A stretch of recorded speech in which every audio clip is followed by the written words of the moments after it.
Boa noite, iniciamos mais uma edição do Dimensão Total na TV. Nosso programa tem a produção do jornalista Ronald Machado.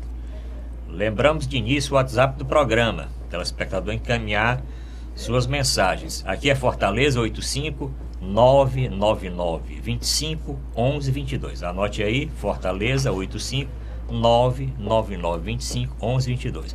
Lembro também o nosso portal na internet, portal@arrudabastos.com.br, o telespectador rever qualquer um dos programas anteriores. Quer assistir o programa que nós tratamos aqui do Novembro Azul, nós tratamos do câncer de próstata, está postado no nosso portal na internet. Quer assistir o programa do Outubro Rosa, câncer de mama, também. O da reforma trabalhista, que nós fizemos aqui com o Dr. Manuel Fonseca e Dr. José Maria, também está postado no nosso portal na internet. Ou então no site da TV Mais, tvmais.org. Hoje, voltando ao programa, estamos aqui com o advogado, professor e escritor, Dr. Djalma Pinto. Voltando mais uma vez o programa, o Dr. José Maria Filomeno. Ele é advogado, economista e colunista do jornal O Estado. Bom, professor Djalma Pinto, essa semana, muitas prisões aí no Rio de Janeiro, 3 ex-governadores presos, 3 ex-presidentes da Assembleia Legislativa também presos, uma confusão danada. O ex-governador Garotinho sonhou ou inventou e foi agredido por um taco de beisebol na sua cela e ameaçado com uma pistola. Foi transferido, encontrado também não sei quantos quitutes, pratos, camarão, lagosta, queijo. E depois nós vamos falar daquele deputado que estava no regime semiaberto e a Câmara Federal de dia e ia para o presídio à noite. E voltou do final de semana levando biscoito e um salame, uma coisa mais ou menos desse tipo. Queijo dentro da cueca. Professor Djalma Pinto, isso não desmoraliza muito a classe política, não, hein, professor Djalma Pinto? Principalmente no Rio de Janeiro. O Rio de Janeiro está vitimizado por uma violência aguda e por uma corrupção desenfreada que é histórica e que realmente ela culmina com a prisão das grandes lideranças do Estado. É evidente que o Estado, comandado por pessoas com esse perfil, não podia estar numa situação mais favorável. Teria que estar mais agravada a penúria do Rio de Janeiro, uma belíssima cidade que historicamente tem líderes que não têm compromisso com o bem comum. Isso confirma que uma geração que o Brasil apresentou como condutores da política realmente foi mal formada. Por que essa deformação? Pela ausência de sanção, pela certeza da impunidade. Então, o Rio de Janeiro ele é o retrato de lideranças envelhecidas que não aprenderam que a finalidade do poder político é servir a sociedade e não servir o próprio interesse. Como nunca houve sanção, vários ocuparam poder, inclusive exercendo função no Tribunal de Contas do Estado do Rio de Janeiro, onde os conselheiros atuavam em função de interesses não republicanos, inclusive estando muitos envolvidos, quase todo o colegiado envolvido com corrupção. Então isso confirma essa falta de formação do homem no Brasil para o poder. E isso é um desafio para as universidades, porque, paradoxalmente, essas pessoas estudaram nas melhores universidades. Inclusive, o secretário que era da Casa Civil, que foi preso, é autor de livro, ele tem doutorado na Alemanha, um jurista reconhecido lá, provando assim que tanto a escola do ensino médio, do ensino fundamental, como a universidade estão devendo uma reformulação no seu modelo pedagógico, para pelo menos conscientizar cada pessoa qual é a finalidade do poder, qual é a sua atribuição quando investida a pessoa numa função relevante no Estado. Isso eu acho que é um momento lamentável, mas também de reflexão. Como os partidos, como a sociedade em geral, tem que trabalhar o homem para exercer o poder. Eu acho que é uma questão que deve se impor, não apenas lamentando as prisões ou realmente ficando a população constrangida pelo desperdício do dinheiro público. Mas eu acredito que uma coisa muito importante seria os partidos reconhecerem aonde essas agremiações falharam para uma reformulação no modelo político do Brasil. Doutor Zé Maria Filomeno, esse caso aí, Garotinho, Sérgio Cabral, tem o secretário da Saúde, que até atendeu o Sérgio Cabral, aliás, eu conheci Sérgio muito. Cortes. Sérgio Cortes conheci bem, porque na minha época de secretário eu convivi com o Sérgio Cortes durante quase 8 anos, ele secretário da Saúde do Rio de Janeiro. Ele atendeu o Garotinho e alimentos encontrados aí no presídio. No fim, o Garotinho sai de um presídio, vai para o de segurança máxima, aí ele se queixa de que não teve o mesmo tratamento o Sérgio Cabral, e aí, José Maria? Bem, como bem disse o doutor Djalma Pinto, a situação do Rio de Janeiro é calamitosa. Além da população estar sofrendo historicamente com uma crise epidêmica de insegurança, tanto que dos poucos estados onde foi convocado forças, as Forças Armadas, para contribuir com o patrulhamento, principalmente na região dos morros, no morro ali da Rocinha, no Morro da Maré e outras, na Favela da Maré e outras regiões onde o crime organizado lamentavelmente tomou conta. Agora, o mau exemplo vem da classe política. O Brasil está passando por um período aí dos últimos anos de lavagem de roupa, Nunca nós tínhamos observado, graças à atuação profícua, corajosa, destemida, podemos até qualificar assim, de uma geração de procuradores, de membros do Ministério Público, de delegados. Temos que louvar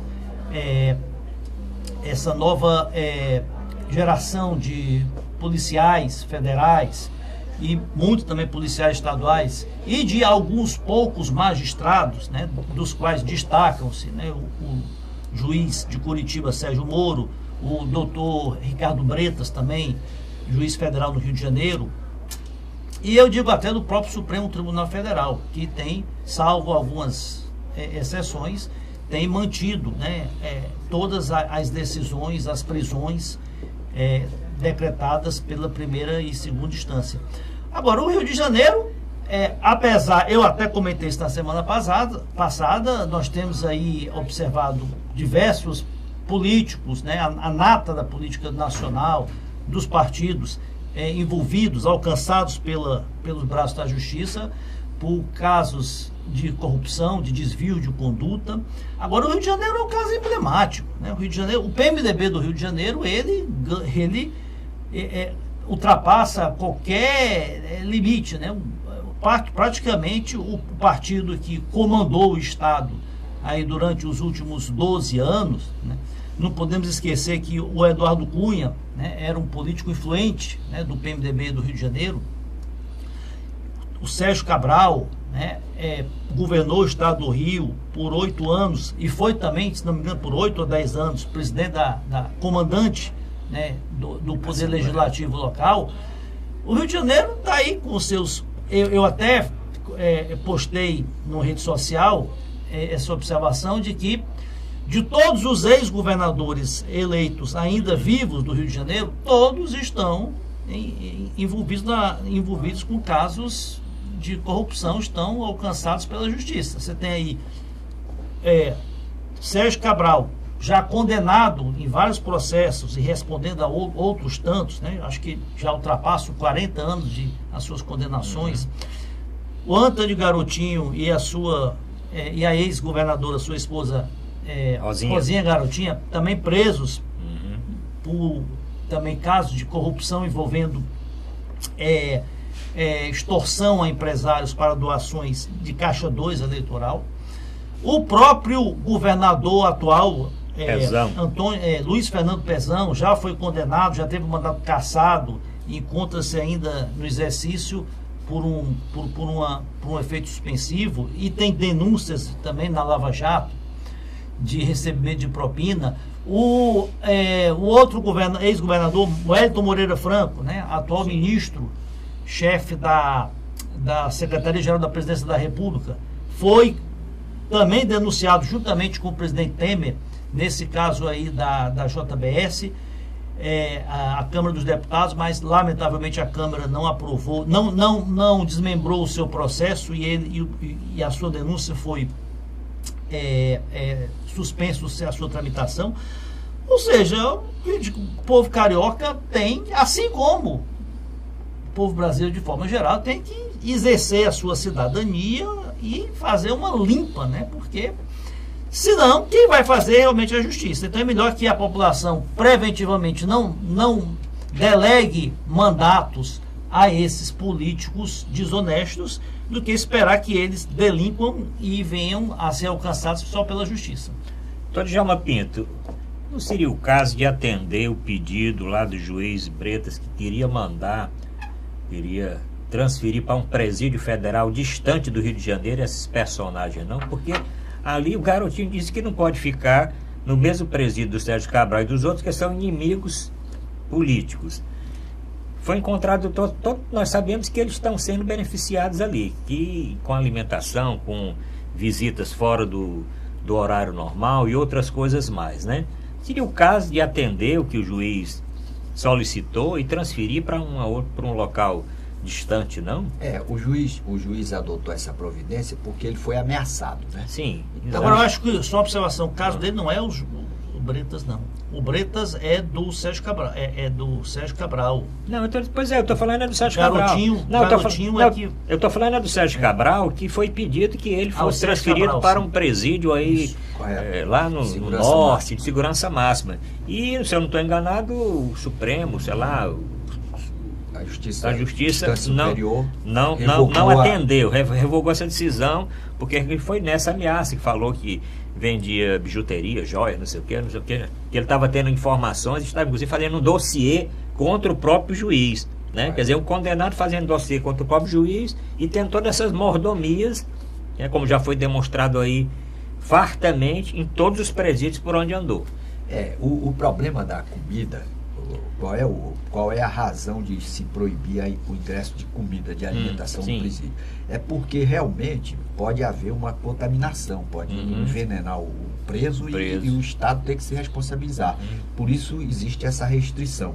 Mas como a situação lá no Rio é muito delicada, eu acho que até o juiz tinha razão de mandar para um presídio federal todo mundo, até para evitar essa simulação do garotinho, essa autolesão, ou até se for o caso, se tiver havido manipulação da câmera, que até o garotinho tenha razão, que a segurança dele esteja ameaçada, talvez fosse o caso de afastar por um tempo, 2 meses, 3 meses, esses presos, para que houvesse uma tranquilidade maior lá na área. Mas o que realmente fica claro é porque essa quantidade expressiva de políticos envolvidos com esses ilícitos contra o Estado. Em síntese, como é que todo mundo que a população escolheu praticou o mesmo tipo de delito, ou seja, assaltou os cofres públicos. Então, há uma falta de conscientização de que realmente o dinheiro do Estado provém do bolso de cada cidadão. E o cidadão, por outro lado, deve ter o maior cuidado na escolha dessas pessoas que vão gerenciar o seu dinheiro. Porque quando se trata do assalto ao dinheiro particular, aí a vítima tem o maior zelo, tem todo cuidado para repelir a ação do agressor, daquele que quer investir contra o seu patrimônio. Mas quando se trata do patrimônio do Estado, há uma tolerância generalizada. O próprio governante, a própria população coloca esse tipo de governante. Por outro lado, por que todo mundo faz a mesma coisa? Por causa da ausência de sanção. A sanção ela tem essa grande finalidade pedagógica, inibir ou desestimular novos seguidores. Como todo mundo praticou corrupção no Brasil historicamente, por exemplo, o Adhemar de Barros, ele foi condenado em 1956, lá no estado de São Paulo, pelo Tribunal de Justiça, porque ele estava doando diversos veículos para os seus familiares. Mas ele foi 2 meses depois absolvido pelo Supremo Tribunal Federal. E ele cunhou a máxima rouba mais faz, que perpetuou-se no Brasil durante algum tempo. Então isso era normal, o cidadão chegar no poder, ser o homem mais pobre da sua cidade, se tornar o homem mais rico e todo mundo respeitar. Não considerava essa pessoa como um assaltante do dinheiro público. Então agora eu acho que nós temos que mudar para até fazer com que a pessoa que realmente não tem compromisso, não tem espírito público, não sabe manusear o dinheiro público sem desviá-lo, que ela também tenha consciência de que não vale a pena ser investida na função.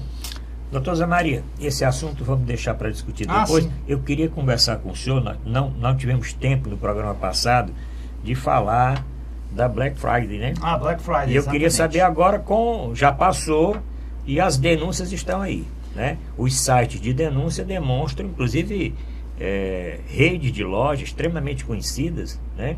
Como primeiro lugar no ranking por falsa propaganda enganosa, além de outras irregularidades. É aquilo de por menos do dobro. Por menos do dobro. Por menos do dobro. O que é que o senhor achou aí da Black Friday e das denúncias que hoje estão aí na imprensa? Primeiramente, o Black Friday, eu lamento até... Eu queria que o senhor explicasse o que é, porque o senhor falou em off aqui, mas eu achei interessante o senhor explicar a origem deste termo, deste nome.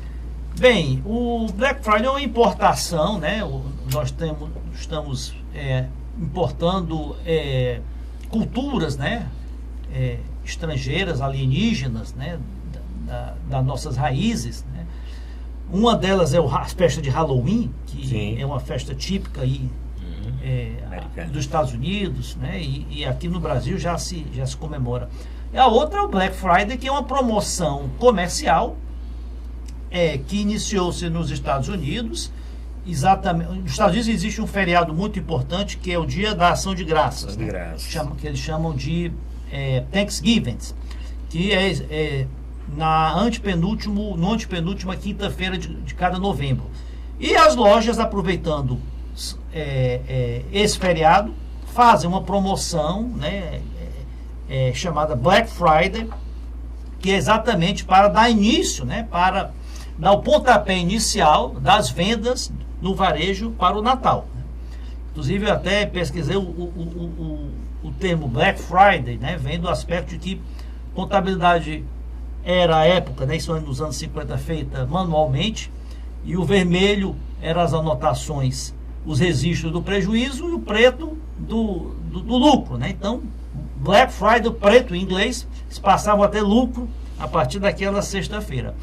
Só que o Brasil, um país que se dá sempre um jeitinho, né? Não se pode confiar, né, na boa fé do comerciante brasileiro. Então, nos Estados Unidos, realmente tem pessoas até que viajam, vão para os Estados Unidos, pagam a passagem, né, para aproveitar as promoções do Black Friday, onde realmente se obtém descontos muito vantajosos. Aqui no Brasil tem-se essas simulações, né? As empresas, o comércio, parte do comércio, né, aumenta os preços, né, dobra os preços na véspera da semana do Black Friday para depois simular um desconto. Agora, isso é propaganda enganosa, né? Isso vai de encontro ao Código de Defesa do Consumidor, vai de encontro às éticas do mercado. Até o PROCON, as procuradorias de defesa do consumidor em todos os estados têm agido, têm autuado empresas, né, por práticas ilícitas, né, práticas desleais em relação ao consumidor. Doutor Djalma Pinto, uma coisa interessante que aconteceu neste ano foi que as compras pela internet suplantaram as compras nas lojas. Então aquela procura, aquelas filas desde a madrugada, como normalmente acontece nos Estados Unidos, até mesmo aqui no Brasil, não aconteceram com tanta evidência, porque as compras pela internet suplantaram pela primeira vez o volume de vendas nas próprias lojas. Quer dizer, está tendo também esta outra mudança.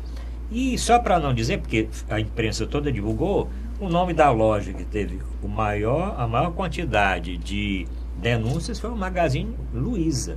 O Magazine Luiza é uma grande rede, vende muito pela internet, vende muito online, foi campeão de denúncias neste ano, professor Djalma. Eu acho que aí a dona Luiza tem uma explicação a dar à sociedade, até ela que tem um certo compromisso social, né? Uma pessoa que tem consciência social da função da empresa. Não sei qual é a explicação que teria, mas de qualquer forma, essa tentativa de iludir o consumidor é muito desgastante e atesta uma certa indigência também em relação à função da empresa e da necessidade do bom relacionamento com o consumidor, da maturidade empresarial, porque você aumentar o preço para depois dizer que está participando da promoção, isso é um comportamento que descredencia ou gera um mau conceito perante a sociedade do seu estabelecimento, porque o que é que vale no estabelecimento? A marca, o conceito, a confiança, assim como para o político vale o cumprimento da palavra empenhada, e também essa marca vale muito para o estabelecimento comercial, e isso comprova uma certa indigência em termos, uma educação, em última análise, para o exercício de uma atividade que é muito importante na sociedade, que é compra e venda, que é o comércio, muito útil e imprescindível em qualquer sociedade.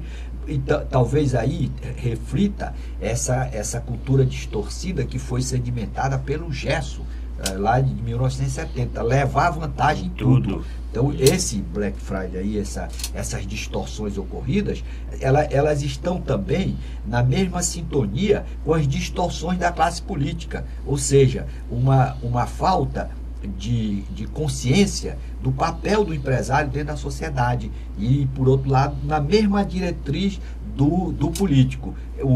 A ação não é tipificada como crime, mas, de qualquer maneira, é uma infração que o PROCON, o DECON aí estão apurando e punindo essas empresas. É muito importante que haja a sanção para haver desestímulo.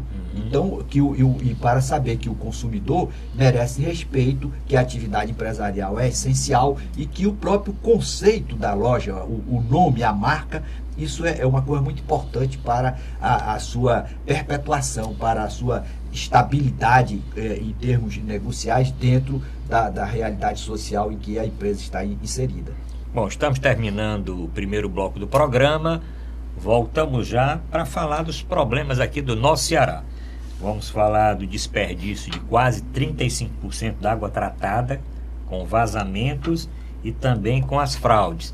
E vamos falar daquele fato lamentável que foi a morte do atleta Genilson Lima durante a competição do Ironman Brasil aqui em Fortaleza no último domingo. Voltamos já.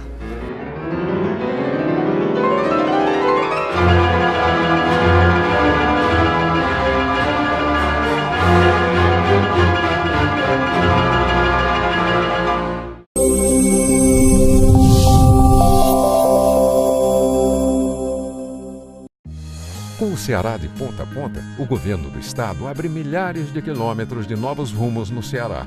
Ao todo, 5 milhões de cearenses serão beneficiados pelas ações do Ceará de ponta a ponta, com obras de restauração, pavimentação e duplicação que geram empregos, oferecem mais segurança e criam novas oportunidades. Hoje, com a estrada do jeito que está, quando minha filha sai, eu fico mais tranquila, por causa que a estrada está boa, né? Ela vai e volta com mais conforto e segurança. Para eu que venho de moto, melhorou muito, porque a pista agora está boa.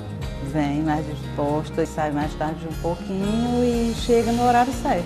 Mais de 1.500 quilômetros de estradas já foram concluídas e até o fim de 2018 serão cerca de 3.000 quilômetros de estradas requalificadas. Essa é a direção para levar um futuro melhor para todos os cearenses. Ceará, novas ideias, novas conquistas. Governo do Estado do Ceará.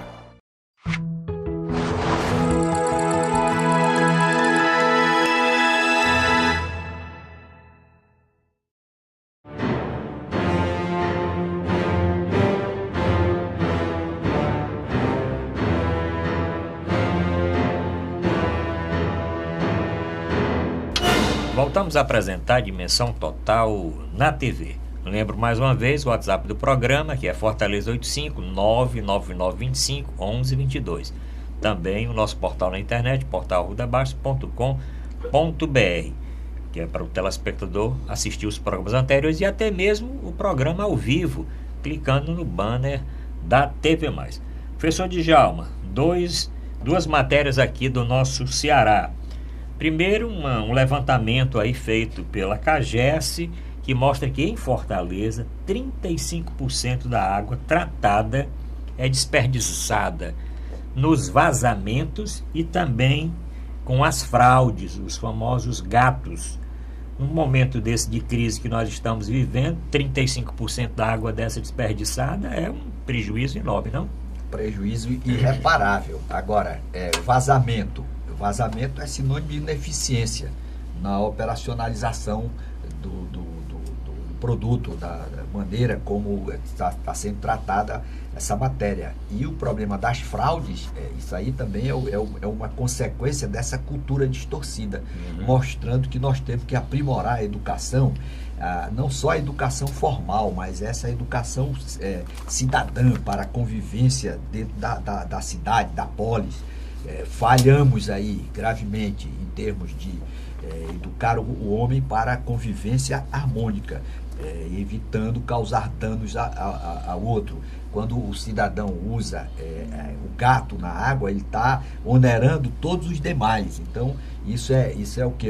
É uma falta de civilização, uma falta de educação para a convivência social. Isso está inserido dentro do contexto dessa violência maximizada, de você não poder usar o seu celular na rua, de você ter a sua casa assaltada a qualquer momento, da desconfiança entre as pessoas que transitam em determinada rua. Um sintoma de uma patologia social muito grave. Isso precisa ser enfrentado. Nós temos que formular políticas públicas a partir do marketing social para estimular o cidadão a cumprir espontaneamente suas obrigações. Porque a força do direito, na verdade, não está em organizar o aparato repressor do Estado para punir quem vai desviar, fraudar a água, fraudar a luz. Está em estimular a pessoa a cumprir espontaneamente a sua obrigação, sem necessidade, por exemplo, do Estado estar contratando milhares e milhares de policiais. Nós estamos, tudo isso está dentro desse contexto. Nós estamos chegando numa situação que para cada 3 pessoas o Estado vai ter que colocar um policial. Por quê? Porque as pessoas não foram educadas para cumprir espontaneamente os seus encargos, os seus deveres, as suas obrigações.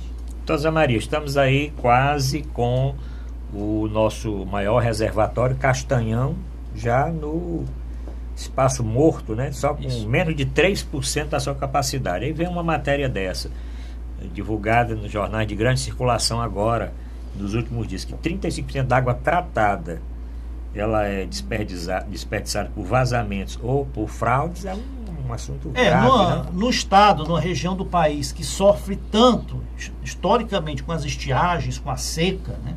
A água vale mais do que ouro. Então, é um crime de lesa pátria se permitir que se desperdice tanto, né? Um bem tão essencial e tão escasso para a população cearense. Além da questão que você bem citou aí, dos vazamentos e das fraudes, né, que alcançam 35%. 35%. Tem E desviar água também é um crime. Desvio de energia é um crime já tipificado no Código Penal. Desvio de água acho que não, né? Mas cabe aí, mais uma informação para os nossos legisladores incluírem, né, esse ilícito como um crime a ser combatido.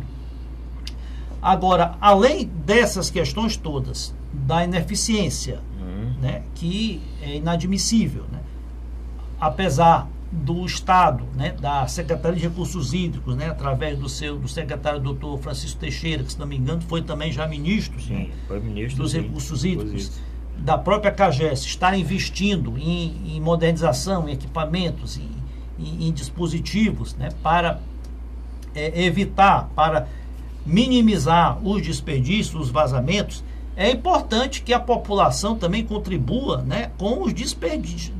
Né? Há muito desperdício de água. Então, nós temos que adquirir uma cultura, né, de reciclagem da água. Né? As indústrias, né, têm que reciclar a água, tem que ter equipamentos de tratamento, de reaproveitamento da água, porque a água, a partir do momento em que ela é um bem finito, né? Ela é evaporada, ela não fica mais disponível, né, para utilização.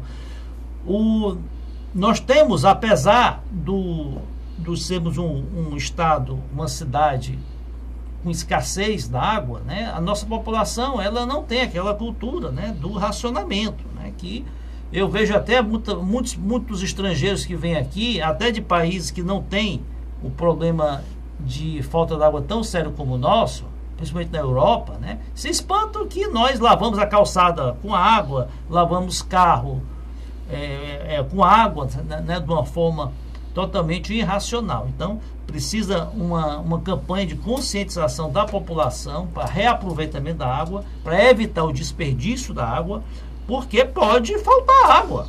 A água, você citou aí bem a questão dos reservatórios, né, que estão no limite já mínimo, né?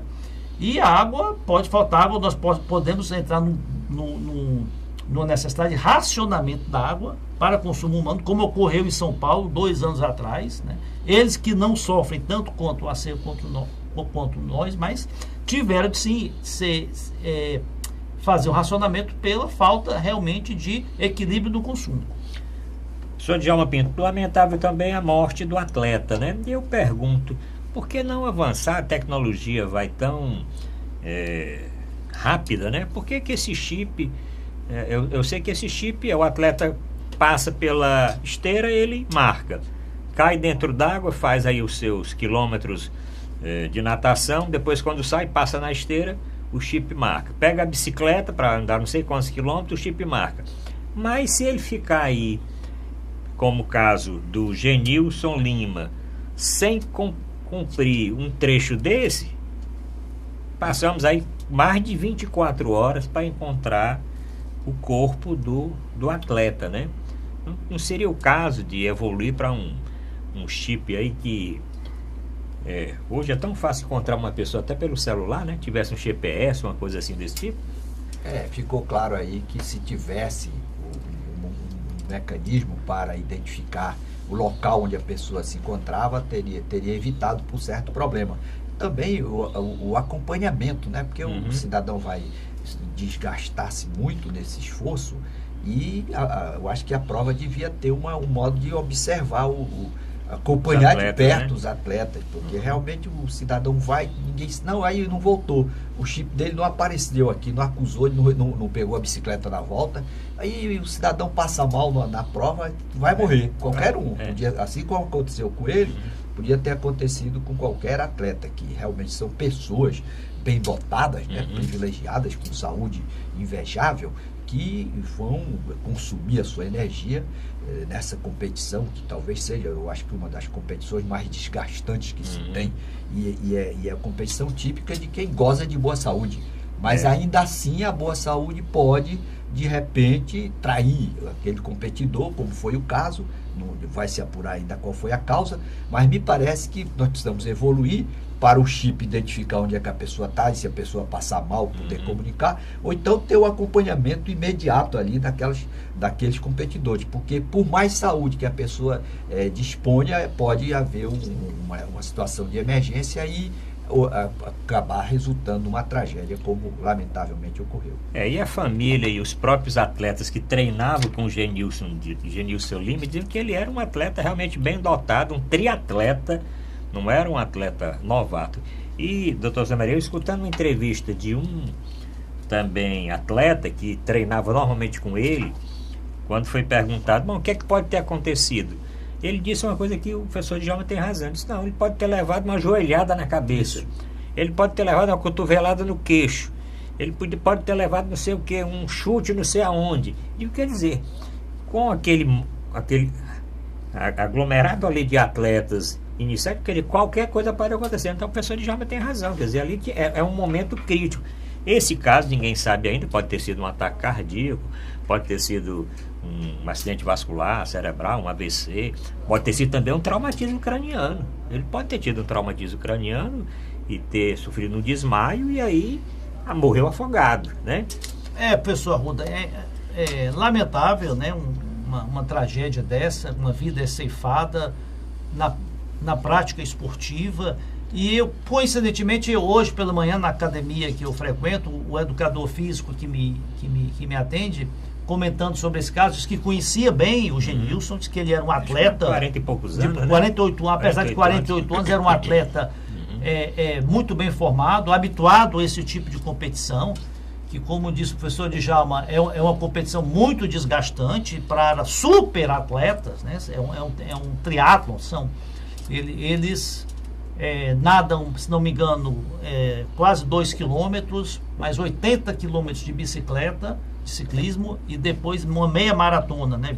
Cerca de 21 quilômetros. E o Tiago, né, meu educador físico, comentou exatamente isso, né? Ali na parte inicial, na natação, pode ter havido um choque, sim, né? Ali na disputa, né, todos já partem conjuntamente, pode ter havido uma disputa, na disputa ali, um choque no braço, com a perna, e ele ter se machucado e perdido a consciência, ou pode ter ocorrido algum problema cardiovascular, um acidente vascular cerebral, uma cãibra, ninguém sabe. Agora é uma vida que se ceifa, tem que se lamentar. O chip, eu também até arguía ele sobre essa questão do chip, diz que o chip ele é colocado na parte terrestre da disputa, né? na corrida, porque eles têm realmente que marcar as voltas, né, que dão. Parece que não há um chip durante o período, durante o trecho ao mar, né? E, infelizmente, tivemos que perder uma vida para que talvez se corrija, né? Se evolua para esse chip, que talvez, se tivesse sido utilizado, poderia ter se encontrado o Genilson ainda em vida. Bom, vamos mudar de assunto. Doutor Djalma Pinto, nós discutimos aqui, vamos puxar um pouquinho para essa reforma trabalhista ainda, que está gerando algumas controvérsias. E agora foi divulgado que mais um dado da reforma trabalhista. Quando criaram o trabalho intermitente, ficou aquela dúvida. Bom, e como é que vai ser o pagamento do INSS do trabalhador? Se ele vai perceber menos, ele pode perceber menos que o salário que normalmente é o teto ali da categoria, ou o salário mínimo. E hoje, então, agora recentemente saiu a notícia de que a diferença entre o salário mínimo e o que o trabalhador vai receber com o seu trabalho intermitente, essa diferença, o trabalhador, para manter aquela garantia de que aquele mês trabalhado conta para a Previdência, o próprio trabalhador vai ter que pagar 8% dessa diferença. Eu fiz inclusive um cálculo, o nosso telespectador pode fazer. Se o trabalhador tem aí um salário mínimo, R$ 937, e ele com trabalho intermitente durante o mês ganha R$ 400, essa diferença entre os 937, que é o salário mínimo, mais o que ele realmente recebeu, os R$ 400, dá R$ 537. Esse recurso aí, que antes o trabalhador não ficava preocupado, o trabalhador, porque o patrão que pagava. Agora ele tem que ficar atento, porque essa diferença ele tem que recolher 8% até o 20º dia do mês subsequente. No caso aqui desse exemplo que eu estou dando, ele teria que pagar mais R$ 42,96. Então, aí ele teria que tirar dos 400 que ele ganhou, teria que tirar mais quase aí R$ 45 para pagar essa conta. Doutor Djalma, isso não fica uma coisa ruim, não fica uma coisa complicada para o trabalhador, não? Eu acredito que com o passar do tempo, acho que vai ter que haver uma acomodação para que o trabalhador realmente não seja ainda mais penalizado. Eu acho que caberia ou dividir, no pior das hipóteses, dividir, ou então a própria empresa assumir esse encargo, porque já que ela está se beneficiando com a redução em relação ao que ela teria que pagar, me parece que no estado de social-democracia, de democracia que tem que levar em consideração também a justiça e a busca da igualdade material, eu acho que caberia aí um reexame dessa questão para minimizar esse custo. Acredito que quando a reforma realmente estiver produzindo todos os seus efeitos, as questões pontuais que surgirem vão ser objeto de acomodação e possivelmente uma mudança nessa legislação haverá de ocorrer. Professor Zé Maria, o senhor estudou isso depois daquele nosso programa especial, que eu convido o telespectador para rever. Está no nosso portal na internet, portalrudabasco.com.br, está no site da TV+. É só colocar lá um programa especial da reforma trabalhista. Nesse caso do período intermitente, do trabalho intermitente, o senhor até fez um estudo posterior. E isso aqui foi divulgado agora recentemente, né? Eu inclusive até escrevi sobre o tema, né? O tema na minha coluna no Jornal Estado. E realmente, apesar eu considero a reforma trabalhista trouxe muitos avanços no sentido de modernizar a legislação trabalhista, que estava inadequada para várias, né, atividades laborais do mundo atual, existem certos pontos que foram meio assodados, né, que foram implantados de uma forma assim, um pouco precipitada. São mudanças de cultura, de mecanismos de relação trabalhista de forma muito, muito rápida. Uma delas é a questão do trabalho intermitente. Para esse fim, o governo emitiu uma medida provisória na semana retrasada, semana passada, dia 13 de novembro, a medida provisória 808, que ela faz alguns ajustes na reforma trabalhista.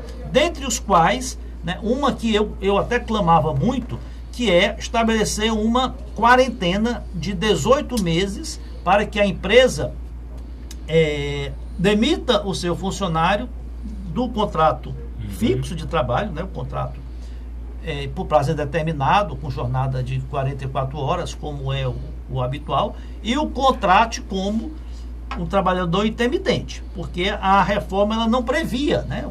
Podia ser feito isso de forma imediata. Então, essa medida provisória, nesse ponto, ela foi positiva, porque ela estabeleceu uma quarentena. Tá? Então, nós não podemos... O empregado não pode ser demitido e ser transformado imediatamente em trabalhador intermitente. Outras é de que estabeleceu que o trabalhador intermitente tem que ter o contrato formalmente confeccionado, ou seja, tem que ter a carteira assinada, tem todos os benefícios de fundo de garantia, férias, aviso prévio, né, proporcionalmente às horas que ele trabalhou. Em relação a essa questão da Previdência Social, é lamentável, porque Previdência Social, a Previdência e a Assistência Social são conquistas importantíssimas que a Constituição de 88 oferiu ao trabalhador brasileiro, né? Ele tem o direito aos benefícios, tanto da aposentadoria como da assistência social, daí incluído licença maternidade, licença médica, né, auxílio doença, né?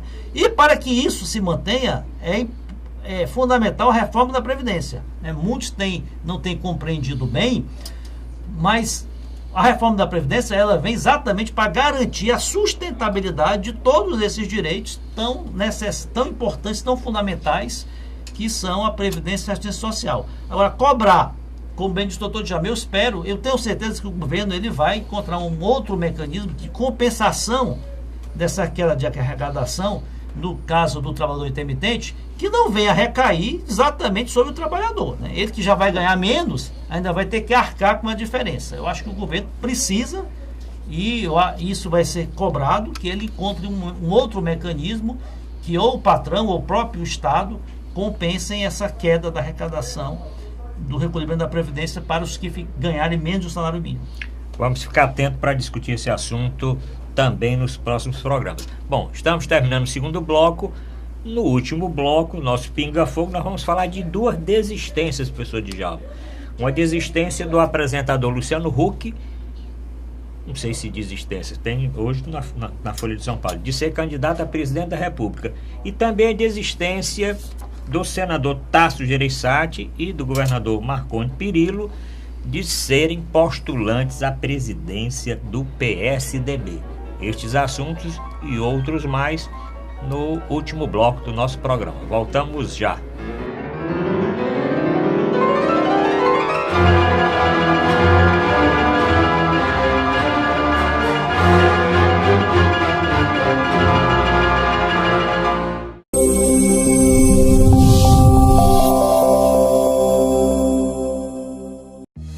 Com o Ceará de ponta a ponta, o governo do estado abre milhares de quilômetros de novos rumos no Ceará.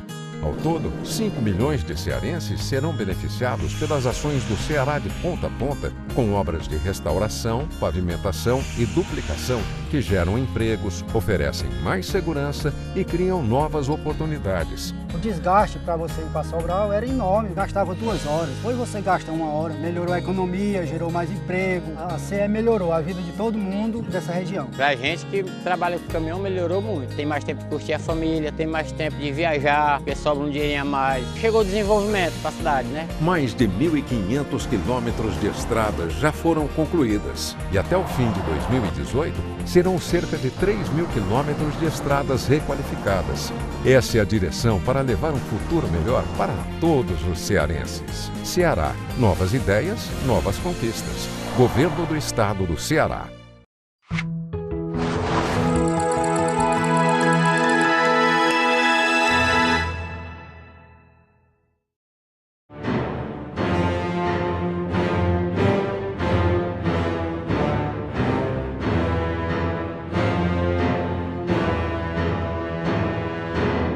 Vamos apresentar a Dimensão Total na TV. Lembro mais uma vez o WhatsApp do programa 85999251122 e o nosso portal na internet também, portalrudabastos.com.br. Professor Djalma, o apresentador Luciano Huck, em artigo publicado no jornal Folha de São Paulo, disse que não é candidato a presidente da República, mas isso custou muito, ele ficou muito assim encantado, citou inclusive deuses gregos, né? E as tentações que ele recebeu, mas ele conseguiu vencer todas as tentações e não vai ser candidato a presidente da República. Então, um personagem a menos em 2018, doutor Djalma. O cidadão, todo cidadão com mais de 35 anos, que seja filiado a um partido político, 6 meses ainda da eleição, ele tem condição de disputar a presidência. É um direito fundamental, até um direito político conquistado a partir do século XIX. O direito de participar do processo eleitoral. Todo mundo vota, mas pouca gente realmente exerce o direito de ser votado. Eu acho que nesse cenário que o Brasil vivencia, é muito interessante que pessoas de diversos segmentos, pessoas que acham que podem contribuir para dar um direcionamento melhor na gestão pública, realmente se filiem, essas pessoas se filiem aos partidos, busquem as agremiações que apresentem programas compatíveis com aquelas suas ideias, para que nós possamos renovar a classe política. Isso vale para todos os partidos, PT, PSDB, esse Partido Novo, todas as agremiações. Eu acho que é chegado o momento que a sociedade precisa compreender que a política não deve ser criminalizada. Os delinquentes que atuam na política devem ser punidos, mas a política ela é imprescindível para qualquer sociedade, porque o homem ele é um animal político, como disse já o Aristóteles. Ele não pode viver só. O homem que vive só ou é um deus ou é um bruto. Então ele precisa de estar inserido na polis. Para tanto, ele precisa do Estado para governar os interesses, de gerir os interesses da sociedade. Como o Estado é uma abstração, o Estado vai atuar através dos agentes políticos. Então, as pessoas devem realmente ter essa compreensão de que precisam se filiar a partidos políticos para participar da governança do Estado nesse momento. Porque também você diz, não, mas os políticos são... E aí, ninguém vai participar? É muito interessante que o Luciano, ele colocou o seu nome no momento, retirou e tal, mas eu acho que é muito importante que aquelas pessoas que têm espírito público, que não busquem o poder para tirar proveito pessoal, porque pela primeira vez agora o Estado brasileiro está aplicando a sanção para aqueles mal intencionados no exercício da política. Então me parece que é chegada a hora de se oportunizar para a nova geração das pessoas bem-sucedidas que levem a sua contribuição para a classe política, para o aprimoramento da classe política no Brasil.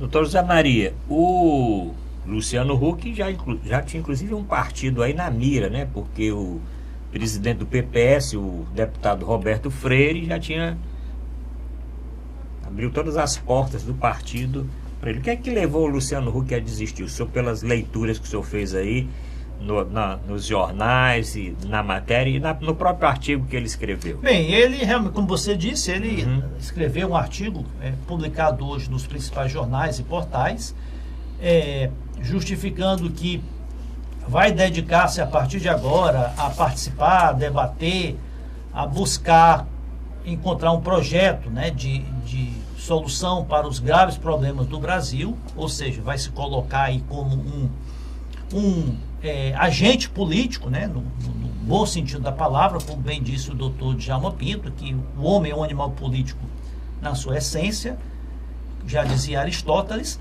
mas que declina, né, que refuta qualquer possibilidade de candidatar-se à presidência da República, como tem sido ventilado nos últimos meses o seu nome. Chegou até a citar, a comparar-se aí com o personagem Ulisses, né?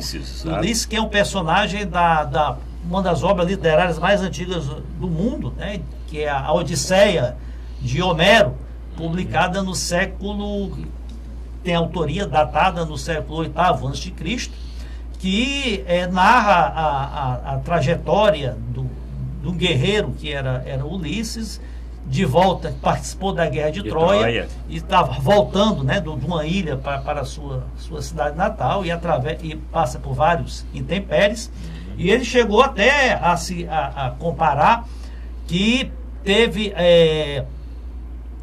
as tentações das sereias, né, que dentro um dos poemas aí da Odisseia de Ulisses, o Ulisses é sendo tentado pelas sereias para jogar-se ao mar, né, por tentações sereias, mas se prende, se agarra ao mastro, né? Ou seja, ele fez aí uma analogia de que os partidos, os vários agrupamentos políticos, ou até mesmo a sua inclinação para servir o país, seria essas sereias, né, que estavam tentando, mas ele vai se segurar. Olha, eu não vejo, acho positivo que Luciano Huck, como outros personagens, passem a participar da vida pública, né? Ele estava sendo procurado, estava sendo cortejado, né, por muitos partidos políticos, dentre os quais o PPS. E esse partido novo chamado Agora, né, se não me engano Agora, porque a sociedade busca vários segmentos sociais, buscam alternativas para o poder, né, para a disputa das eleições, fora do mundo político tradicional, já que os políticos tradicionais, as grandes lideranças políticas do Brasil estão aí contaminados aí nesse mar de lama, estão sendo desvendados condutas ilícitas, desvios de conduta, inclusive, pela primeira vez, como bem destaca o doutor Djalma Pinto, estão sendo alcançados, né, pela justiça, estão ou presos ou processados ou na iminência de condenações, como é o caso do ex-presidente Lula e diversos outros.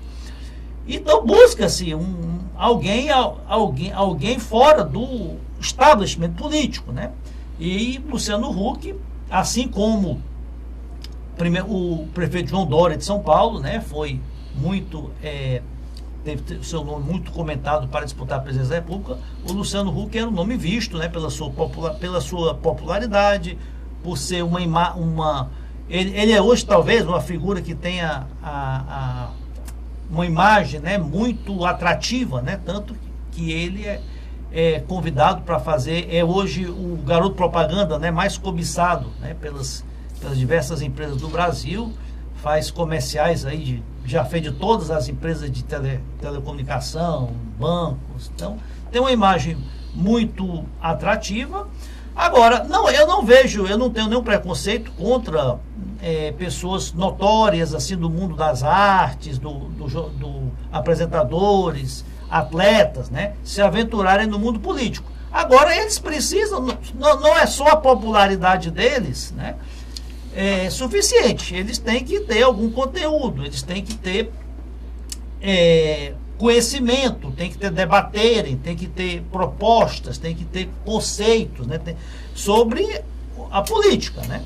Não adianta só. E eu acho que é isso que ele verificou, que ele não estava ainda preparado, não tinha os predicados, as qualidades para candidatar-se a almejar o cargo maior que é de presidente da República.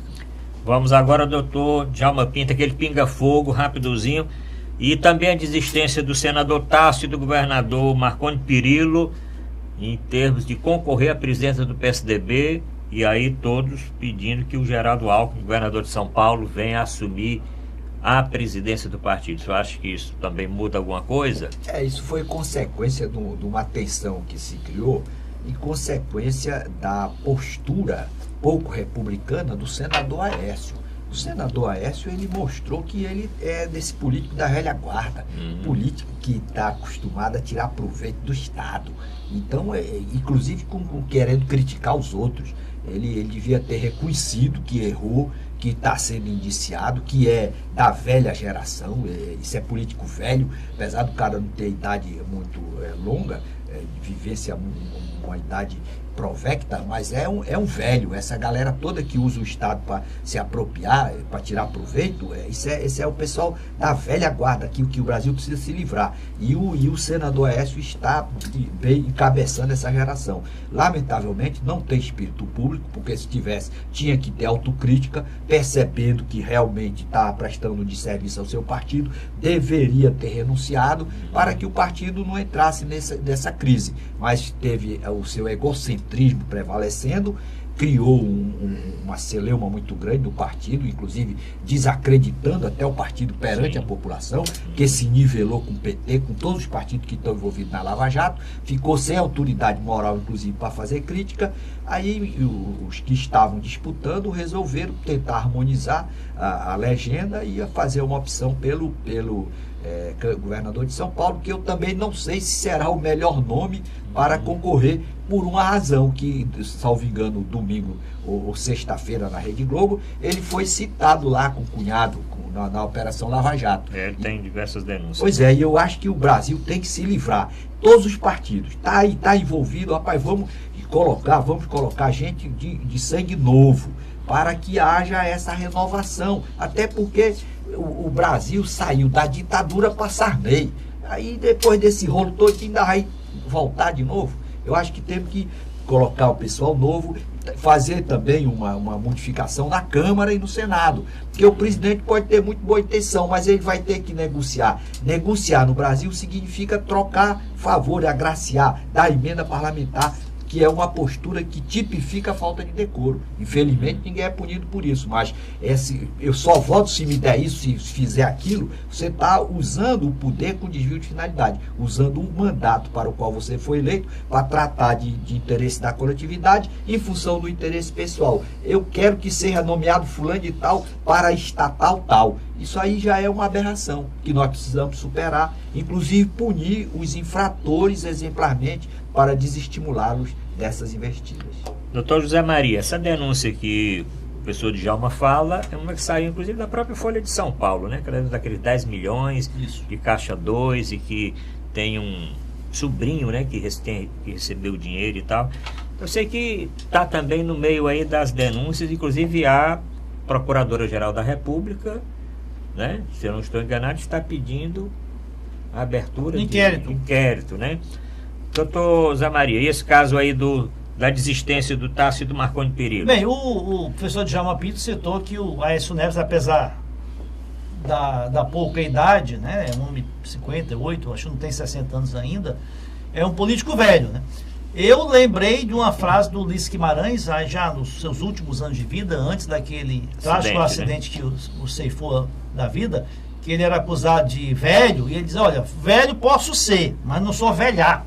Então, eu diria que o Aécio Neves não é velho, mas é velhaco, o político velhaco, ou seja, o político que tem demonstrado um desvio de conduta, né, no exercício dos cargos públicos que tem exercido,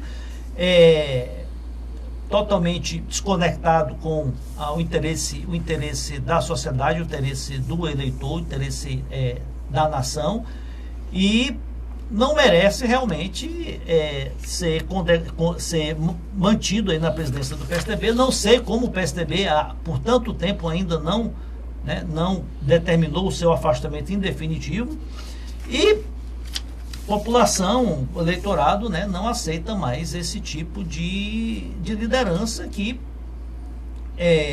demonstra total descaminho, né, uma conduta em total descaminho com o que se espera, né, de um detentor de cargo público, principalmente de um mandatário. Agora, isso não é exclusividade do PSDB. A presidente do PT, eleita, né, por unanimidade, por aclamação, inclusive com total apoio, com total chancela do ex-presidente Lula, né, Gleisi Hoffmann, né, já responde a vários inquéritos, já tem denúncia recebida no Supremo Tribunal Federal, e a Procuradora-Geral da República, né, retificou o pedido de condenação da mesma e do seu marido também, o ex-ministro, foi ministro da Casa Civil, da presidente Dilma também, Paulo Bernardo, né? O presidente do PR, né? O presidente do PR também foi denunciado já, eu acho que o presidente do PR do Rio de Janeiro teve a sua prisão decretada. Está desaparecido. Está desaparecido, né? Juntamente com o do Antônio Garotinho. Então, infelizmente, a realidade é do Brasil. As grandes lideranças, os grandes partidos, o presidente do PMDB é o Romero Jucá. Precisa dizer algo mais do que isso, né, para descrever o PMDB. Agora, o PSDB é um partido que vive aí esse dilema, essa divisão interna entre aqueles que querem, principalmente os que estão envolvidos aí em denúncias, estão na Lava Jato, estão com os seus cargos postos em xeque, né? Seus mandatos postos em xeque, querem a permanência no governo Temer, defender o governo, querem manter os ministérios e cargos no governo Temer, e outros que entendem que o partido tem que se afastar totalmente do governo, se manter numa postura independente, para não se contaminar com toda essa crise moral e ética, né? Esse grupo capitaneado pelo senador Tasso Gereissati. Agora, o PSDB é um partido que tem por característica sempre a conciliação, ficar em cima do muro, e é possível, né, já tudo indica que os dois, tanto o Tasso como o Marconi Perillo, né, que é o candidato apoiado pelo Aécio Neves, vão desistir em prol da candidatura do Geraldo Alckmin à presidência, que hoje também não tenho minhas dúvidas em relação às suas virtudes, né, para ganhar as eleições no ano que vem, mas é o nome aí mais forte hoje que deve certamente ser o candidato do partido às eleições presidenciais. Então deve ser esse o caminho do PSDB. Doutor Zé Maria, doutor Djalma Pinto, para terminar, semana passada nós fizemos uma homenagem ao Ceará, né? Sim. É isso? Final do Campeonato Brasileiro da Série B, e nós tivemos agora, no último final de semana, o encerramento desse campeonato, com o Ceará Sporting Clube ficando em terceiro lugar, quando venceu aqui no nosso estado o ABC de Natal por 1-0. E no levantamento, professor Djalma, que foi feito das rendas, as 5 maiores rendas, os 5 maiores públicos que compareceram aos estádios este ano, 4 foram exatamente de jogos do Ceará, aqui no nosso Castelão. Inclusive, o maior recorde no último jogo. 57 mil. 57, somando o outro lado, deram 57 mil pessoas. Então vai aqui, doutor Djalma, no minutinho final, nossa homenagem ao Ceará Sporting Clube, que ascendeu aí a Série A. Que realmente honrou o nome do estado, o nome do Ceará. Agora veja você, é uma marca, né? Uma marca que tem aceitação basta montar um time competitivo, um time que dê alegria para o torcedor, que o torcedor responde. Então você já tem aquela clientela cativa que vai com a emoção querer ajudar o time. Basta a diretoria ter essa sensibilidade, fazer um time que tenha condição de retribuir a alegria da torcida, e realmente é só correr para o abraço.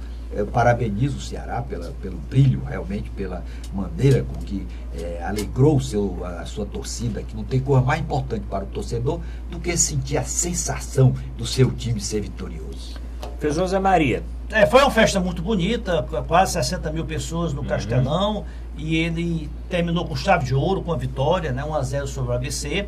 Agora é importante destacar que essa conquista, que é importantíssima, né, ascender um clube aqui do estado do Ceará, com todas as dificuldades financeiras que nós temos, ascender à elite, é uma conquista não só dos jogadores, que foram fundamentais, mas de toda uma equipe, né, da comissão técnica, da diretoria, dos funcionários, que proporcionaram uma infraestrutura, as condições, né, necessárias, fundamentais, para que a equipe mantivesse esse desempenho que o levou à Série A. Então, tem que, já disse que jogador ganha jogo, né, e diretoria ganha campeonato. Então, tem que se acreditar muito a diretoria, que manteve as contas em dia do Ceará. Hoje o Ceará é uma equipe que tem muita credibilidade no Brasil inteiro, pelo seu equilíbrio financeiro, pela sua organização, e isso será fundamental para a manutenção do clube ano que vem na Série A. Bom, aí vai a nossa homenagem, nossos parabéns ao Ceará Sporting Clube e aqueles telespectadores que acessam o nosso portal na internet. Tem uma crônica que eu escrevi, O Vozão e Meu Neto Pé Quente. Pode ler essa crônica, doutor Zé Maria. Eu falo, inclusive, de um passado bem distante, né? Desde a década de 60. Eu faço um retrospecto aí da trajetória do Ceará, da década de 60, do século passado, isso, né? Claro. Época do Gildo? Sim, eu falo no Gildo. Eu falo no Aloysio Linhares, eu falo no Ita, eu falo no Carlindo, no Alexandre, eu falo no Arthur. Né? Arthur. Falo também em outros atletas do passado, falo no Epaminondas Vitor, e inclusive nos irmãos da Costa e no Tiquinho. E eu conto a história muito interessante que aconteceu comigo, com o Tiquinho e com a minha esposa no dia 20 de dezembro de 1998. Eu conto essa história nessa minha crônica, mas aí o telespectador tem que acessar o meu portal e entrar no meu blog para ler O Vozão e Meu Neto Pé Quente. Bom, obrigado, professor Djalma Pinto, obrigado, doutor Zé Maria Filomeno, e obrigado principalmente o telespectador que ficou até este horário assistindo o nosso programa. Obrigado a todos e até a próxima semana.